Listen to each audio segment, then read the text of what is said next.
The last century has produced a lot of effective militaries. We all know about the successful ones, but let's talk about some of the worst ones. Let's look at the Iraqi army in the Iran-Iraq War and just how bad it was. This isn't a full summary on the war. Although I'll be touching on some battles, this is mostly an overview of the Iraqi military during the war. To understand the Iraqi military during this time, we need to look at Saddam Hussein.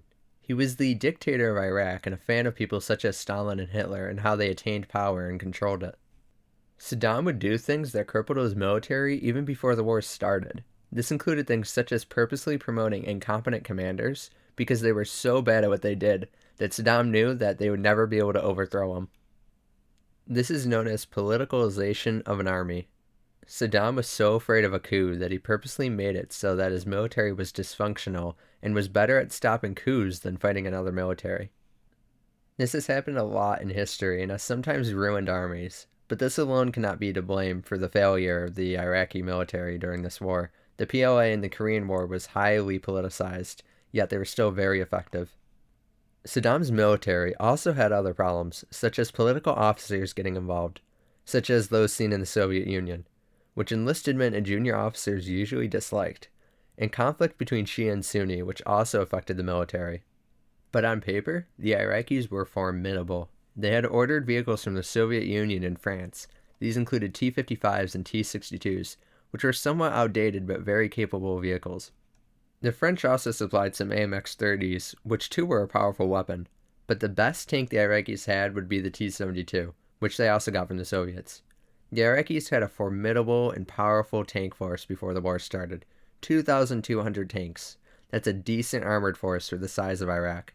The Iraqis also had a good amount of aircraft, but they were mostly outdated planes such as the MiG-21. Let's also look at the Iranians. They were reeling from the revolution and could be considered weakened. Their military was in complete shambles. In terms of tanks, they lacked any large number of vehicles, and only really had American Pattons and British Chieftains. As the war went on, they would capture some Iraqi tanks. The Iranian Air Force was again a patchwork of multiple different aircraft, including F-4 Phantoms and F-14 Tomcats, acquired from the West before the revolution.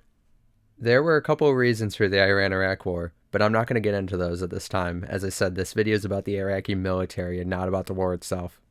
But either way, Saddam decided to invade Iran. This is where the military incompetence of Iraq really starts to show. Iraq put their forces on the border and told them to head right into Iran and stop at the Zagros Mountains.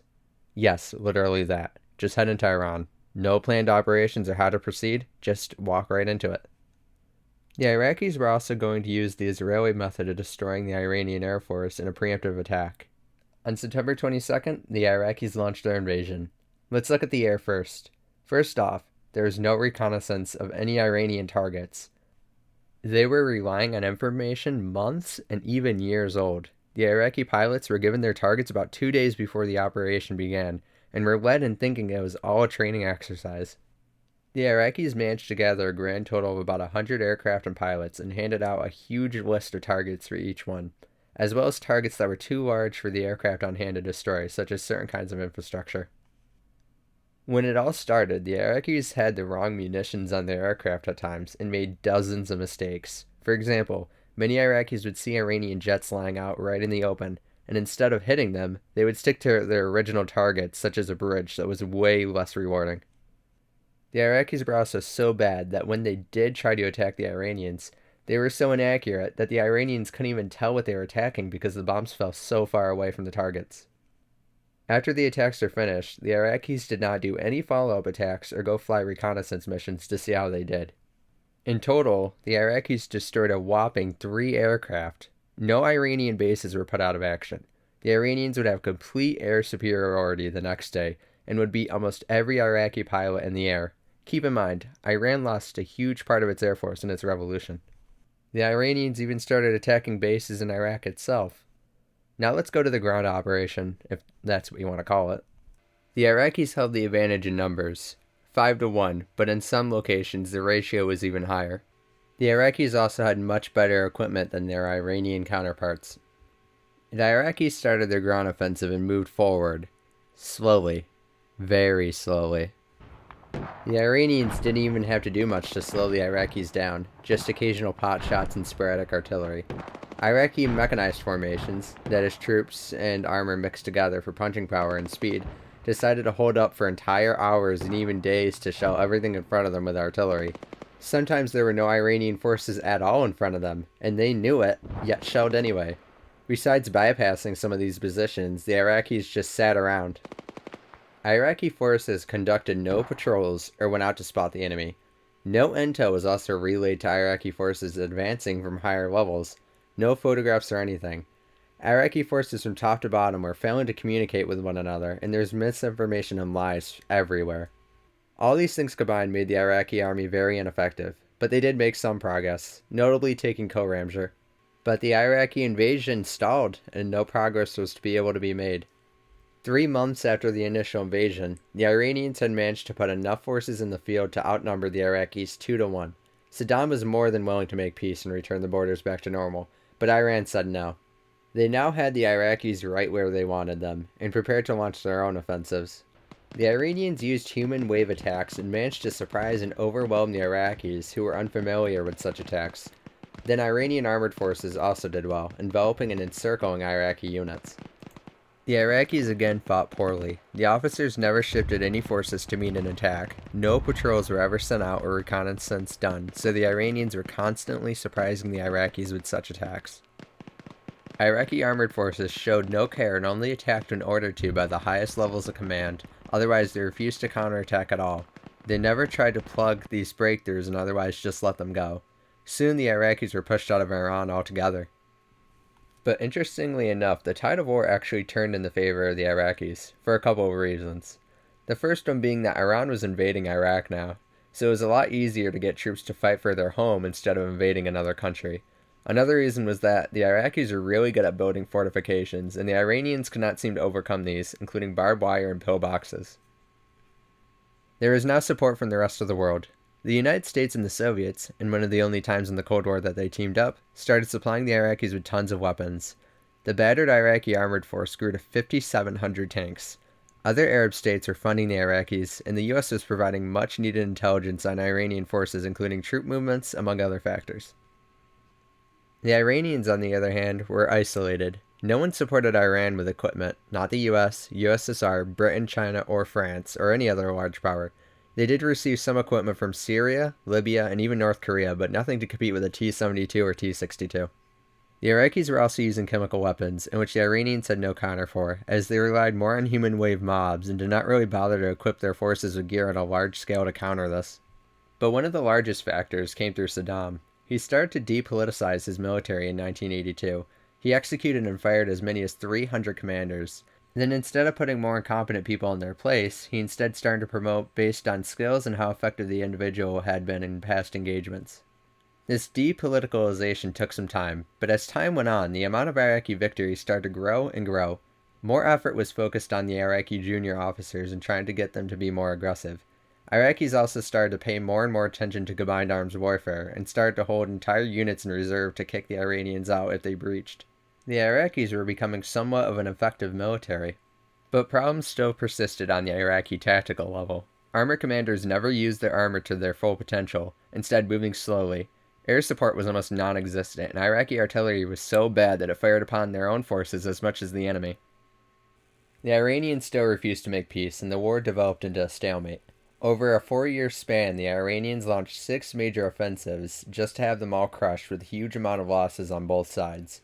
In February 1986, the Iranians launched another massive attack. This time it was successful and managed to take most of the Al-Fa Peninsula. Holding this territory effectively cut off Iraq from the sea, a major problem for the nation. The Iraqis then launched counterattacks. These were decimated by the Iranian troops who would not budge.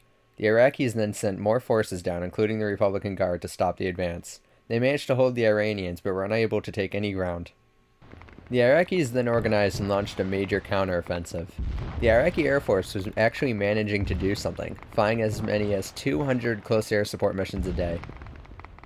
Both chemical weapons and large amounts of tanks were used as well, but the Iraqis again failed to dislodge the Iranians after 3 weeks of brutal fighting. The elite Republican Guard faced all the same problems as the normal Iraqi army did. The Iraqis took as many as 10,000 casualties, with the Republican Guard facing a 30% casualty rate. This defeat changed Saddam. He had been moving in this direction since 1980, but now he finally understood what his politicalization had done. Saddam took a step back and allowed his generals to run operations as they saw fit. He would not get involved as much anymore. In Baghdad, it became clear to the Iraqis that Iran was not going to surrender, and the Iraqis could not remain on the defensive anymore. They saw the only way to make peace with the Iran was to beat them in a battle. In order to beat the Iranians, the Iraqis decided to reform the Republican Guard. This meant not just taking loyal soldiers, but taking those who were capable of fighting. Some Shia were even allowed to join the Guard. The Republican Guard was too given the best weapons available to them, including T-72 tanks, among other weapons including better self-propelled guns. More capable commanders were also put in charge of these units. The Iraqis were not just changing the Republican Guard. They started taking other units off the front line and retraining them. The Iraqis trained them in large-scale maneuver warfare and using the power of their vehicles. Other parts of the Iraqi military, such as the Air Force, were also retrained, and the Iraqis secured even more weaponry from the Soviets, Americans, French, and even the South Africans. The Iraqis also focused on doing something that most Middle Eastern armies in modern times do, that is scripting operations. Egypt, Saudi Arabia, and other Arab states are known to do this.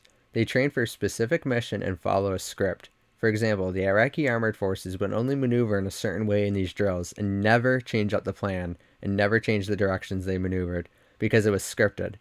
Picture the invasion of France by the Germans. Picture if every single soldier knew his role all the way from the beginning of the operation, all the way to entering France, all the way to the end of the campaign.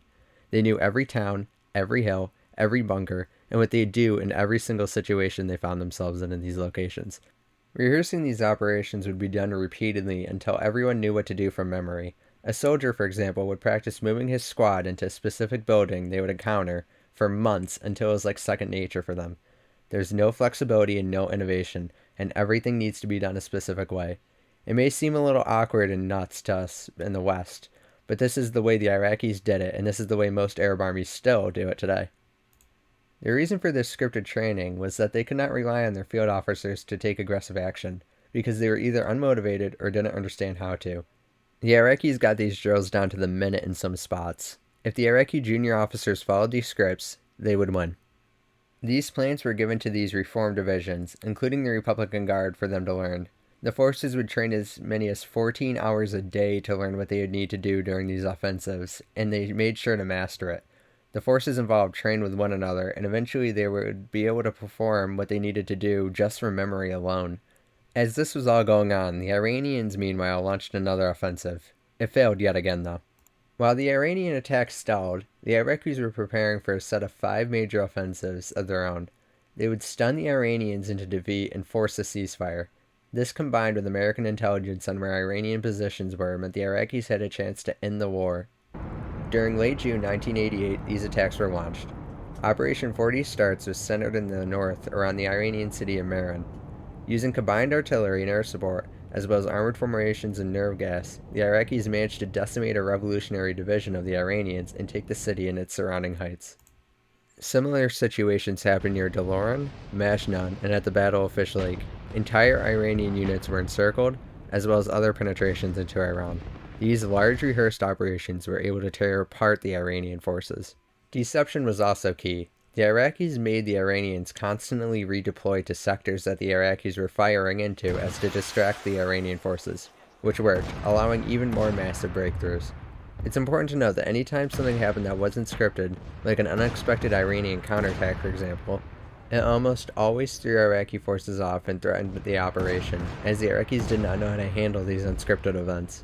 The success of these offensives, as well as the Iranian belief the U.S. was taking a more active role, forced Tehran into a ceasefire, thus ending the war, which caused as many as 470,000 Iraqi deaths, 600,000 Iranian deaths, and 200,000 deaths from the genocide of the Kurds. The war also cost billions of dollars and almost broke both nations' economies. Now let's take a review of Iraqi forces during the war and look at how well they performed.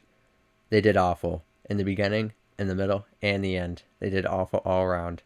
You may argue that they beat Iran in the end, and that makes them somewhat decent, but let me show you some statistics. Iraq had about 1 million men in 1988 to Iran's 600,000.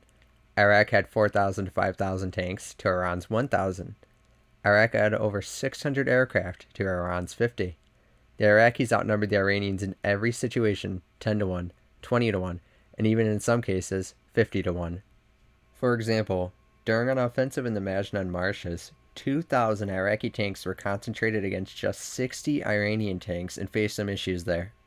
With these numbers and the lack of Iranian training, they should have been able to roll over the Iranian forces, but they didn't. Iraqi forces performed awful both on the offensive and the defensive. Iraqi forces, when encircled, refused to move. Instead, they just sat there and let the Iranians encircle them. Iraqi forces conducted no patrols of any kind and flew almost no reconnaissance during the war. They needed the United States to get them decent intel when they were on the front line fighting the enemy. Iraqi forces had no clue on how combined arms warfare worked. Yes, they attacked with artillery, infantry, and armor, but none of these worked together. Each one was fighting separately. The Iraqi artillery never shifted to meet attacks. They fired in the same spot during an attack, even if the attack was nowhere near the spot they were shooting at. Entire tank platoons were destroyed by the Iranians, who were using anti-tank rockets because no infantry were protecting them, a common thing for inexperienced armies, but this was as late as 1988, 8 years into the war. What were some of the reasons for this? Well, it's a tough answer. Some people point to the Soviet doctrine, but this is false, because North Korea, China, and Cuba never had these problems. Some say it's because of politicalization, and this may be true, but during the later half of the war, Saddam started to revert his army. It could be something as simple as the Iraqis were not motivated enough. They simply didn't understand the war they were fighting, or just simply wanted it to be over. Overall, it's a very complicated topic, and if you're interested, I have a book recommendation below, which is also my main source.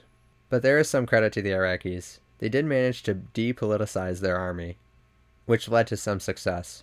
Enough success at least to end the war. The Iraqis also did okay when they staged operations. This may work well against untrained Iranians, a nation that was very weak and cut off from the rest of the world, but against a Western power, or another world power, it would fall to pieces. But they wouldn't be versing one of those anytime soon, right? The Iraqis in command also did a decent job when they were allowed to. They actually understood they could not train their troops the way they wanted, so simply decided to work around it and have them rehearse and script operations, which worked well for them. They also understood how to win the war, and they only needed to bleed the Iranians just a little more, although the Iranians still probably would have refused a ceasefire if the US was not involved. Overall, the Iraqi army did horrible.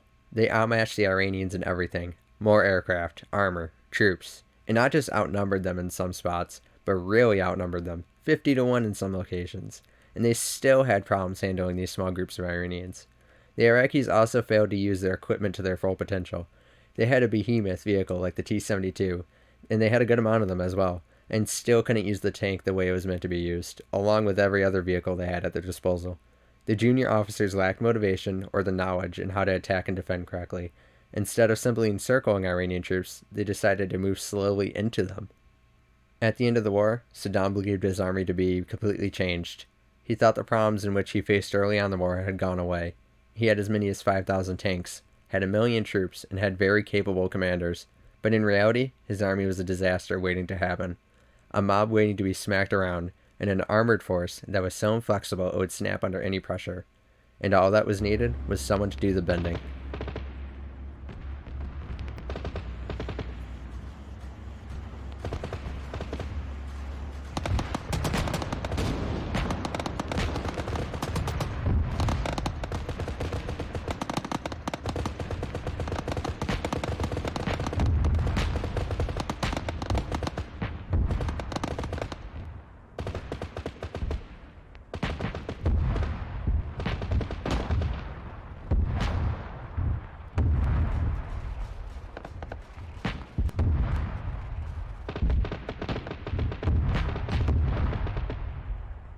Thank you guys for watching this video. I hope you enjoyed, and if you could leave a like, that'd be much appreciated. Thank you.